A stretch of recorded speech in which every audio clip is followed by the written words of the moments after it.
Hello everyone, this is Vaishali. I really welcome all of you on my YouTube channel. So guys, इस video में मैं आपको बताने वाली हूँ आप अपना न्यूजीलैंड ऑस्की कैसे पास कर सकते हैं अपने फर्स्ट अटेम्प्ट के अंदर. सो गाइस, ये पूरा का पूरा वीडियो न्यूजीलैंड ऑस्की के ऊपर ही डिपेंड करता है. If you are planning for New Zealand OSCE, you can watch this video. So guys, सबसे पहले आप लोगों को सीबीटी पास करना होता है, जो कि इसका फर्स्ट एग्जाम रहता है. OET, that is English proficiency test, that is a different thing. हम बात कर रहे हैं इस टाइम नर्सिंग एग्जाम्स को लेके. तो सबसे पहले जो है वो आपको सीबीटी पास करना होता है. एक बार जब आप सीबीटी पास कर लेते हैं, अब बारी आती है इस ऑस्की की. So guys, ऑस्की exam is particularly structural exam है, जो कि आपके क्रिटिकल थिंकिंग, आपके कम्युनिकेशन स्किल्स और हर वो स्किल जो एक नर्स के अंदर होना चाहिए उसको असेस करता है.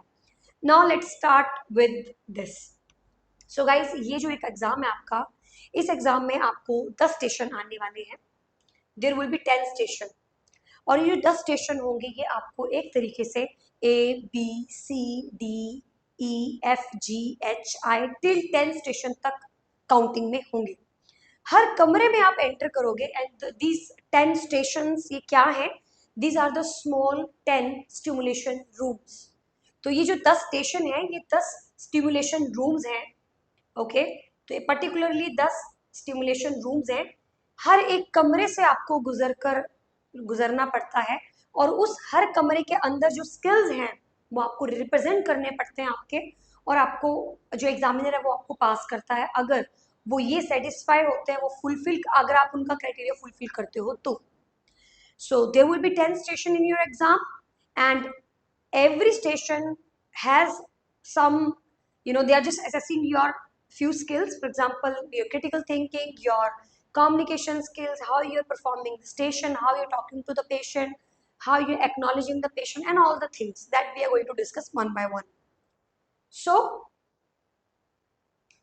and then after ये जो 10 स्टेशन है तो आपको एक बेल बजेगा. There will be one bell. Okay, ये जो बेल है ये 2 मिनट की है. 2 मिनट्स बेल. आपको वहां पर एक पेपर दिया जाता है और यू कैन से दैट एक आई पैड जिसमें, या फिर एक स्क्रीन पैड जिसमें आपका सिनेरियो लिखा हुआ है. सो you will come to the examination center. You will sit according to your name and according to your station name. So for example, you have just sitting in front of A. This is your first station. Now the bell will ring. 2 minutes bell will start. You have 2 minutes to read the scenario. You have to use all your senses very nicely, very precisely. You have to scan all the data. You have to read the scenario from down to up, not from the top to bottom, but it should be bottom to top. So down to up. धीरे धीरे आप नीचे से ऊपर पढ़ते चले जाएंगे और अपना 2 मिनट के अंदर आप स्कैन कर लोगे, आप अंडरस्टैंड कर जाओगे कि मुझे अंदर परफॉर्म क्या करना है. 2 मिनट की बेल बज चुकी है और अब 2 मिनट की बेल रुक जाती है. 2 मिनट की बेल रुकने के बाद आप 10 मिनट, ये जो 10 स्टेशन है आपको, जिसमें आप इस वक्त पहला स्टेशन परफॉर्म कर रहे हो. So you are just you're particularly just doing the first station. Okay, you're just doing the first station. So your 2 minute bell now rung and now 8 minute की बेल शुरू हो चुकी है और अब आप स्टेशन के अंदर एंटर कर चुके हो. स्टेशन में एंटर करने के बाद कुछ प्रोटोकॉल्स हैं, कुछ वैल्यूज हैं, कुछ स्टेप्स हैं जो आपको फुलफिल करने पड़ते हैं, जो आपको फॉलो करने पड़ते हैं. और 8 मिनट के अंदर आपको ये पूरा जो टास्क बाहर 2 मिनट में जो लिखा था, जो पढ़ रहे थे आप, उस पूरे टास्क को परफॉर्म करना पड़ता है. इस 8 मिनट के टास्क को कंप्लीट करने के बाद आपकी जो बेल है वो 2 बार बजेगी. एक तो यहाँ पे 6 मिनट पे बजेगी, जो कि अलार्मिंग बेल होगी कि आपका वक्त खत्म होने ही वाला है, 8 मिनट होने ही वाले हैं. फिर आपकी बेल जो है वो 8 मिनट पे दोबारा से बजेगी. ये जो 8 मिनट की बेल दोबारा से बजने वाली है, it's mean you need to stop the station right there, right way. तो आपको वो स्टेशन उसी वक्त रोक देना है. ओके, सो आई होप आपको ये समझ में आ गया होगा जो भी मैं बोल रही हूँ.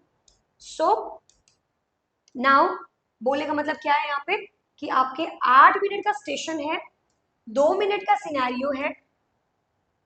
ओके, 8 मिनट का स्टेशन है जिसमें 2 बार बेल बज रही है, 6 मिनट पे और एक 8 मिनट पे.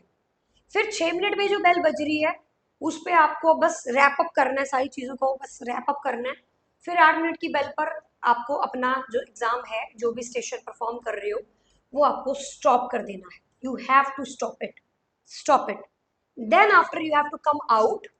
अब 2 मिनट की बेल बजने से पहले आपके पास थोड़ा सा वक्त होता है, थोड़ा सा टाइम होता है, जिसमें आपको क्या करना है, लंबी लंबी सांसें लेनी. Inhale, hold and exhale, because now you have to prepare yourself for the next station. अगले स्टेशन के लिए आप अपने आप को प्रिपेयर करेंगे. 2 मिनट की बेल दोबारा से स्टार्टिंग में बजेगी, फिर आपको सिनेरियो पढ़ना है, रीड करना है, फिर 2 मिनट की बेल पूरी कंप्लीट हो जाएगी, फिर दोबारा से आपको कमरे में एंटर करना है और आपको 8 मिनट आपके चालू हो जाएंगे, जिसमें एक बेल 6 मिनट में बजेगी, फिर दोबारा 8 मिनट पे बजेगी. तो ये तो रहा आपका. ये तब तक चलता जाएगा जब तक आप 10 स्टेशन पूरे नहीं कर लेते हो. 1 station, 2 station, 3 station, 4, 5, 6, 7, 8, 9, 10, exam finish.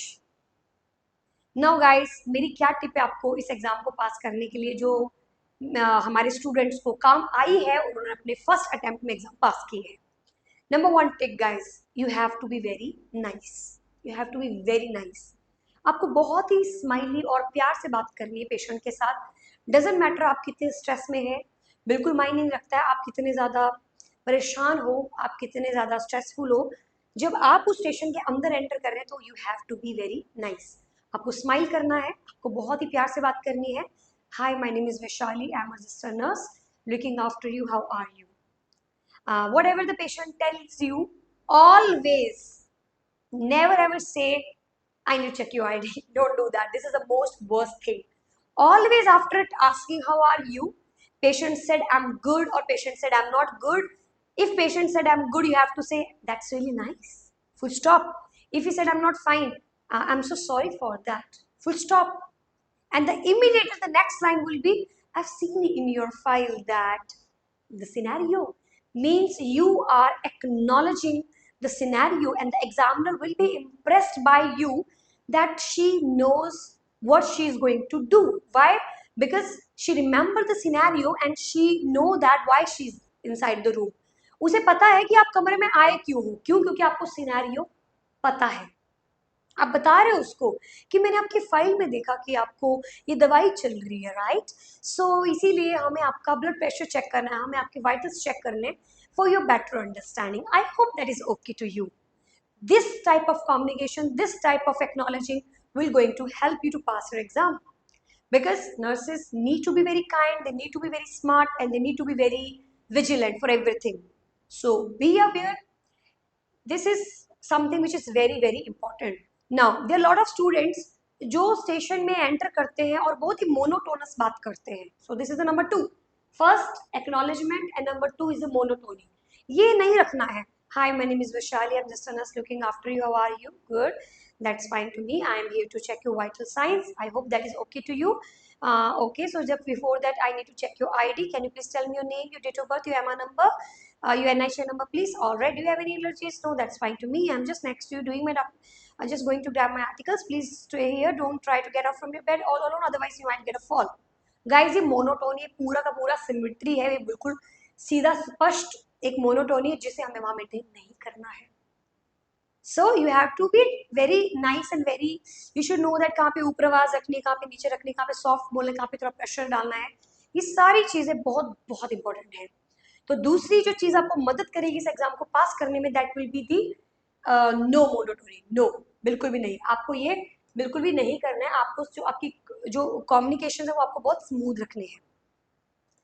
तीसरा टिप जो गाइज मैं आपको देना चाहती हूँ, दैट इज इस बार आपकी कमांड इस बार में बहुत ही ज्यादा ब्रिलियंट होनी चाहिए है, बहुत ही ज्यादा ब्रिलियंट होनी चाहिए है, if you really want to pass your New Zealand ऑस्की.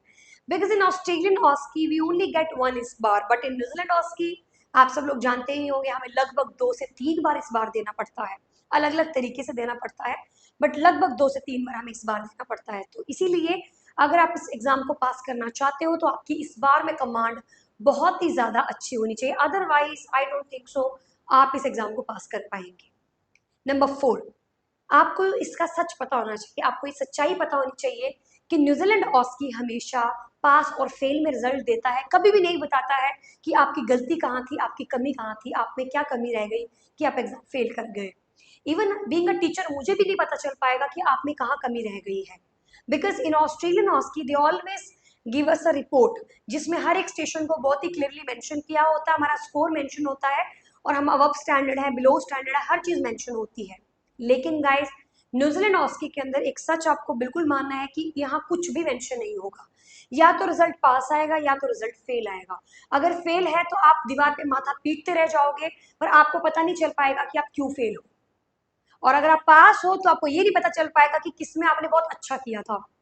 इसीलिए ये एग्जाम का एक ड्रॉबैक है कि हमें समझ में नहीं आता, हमें पता नहीं चल पाता कि हम फेल क्यों, हम पास क्यों हैं।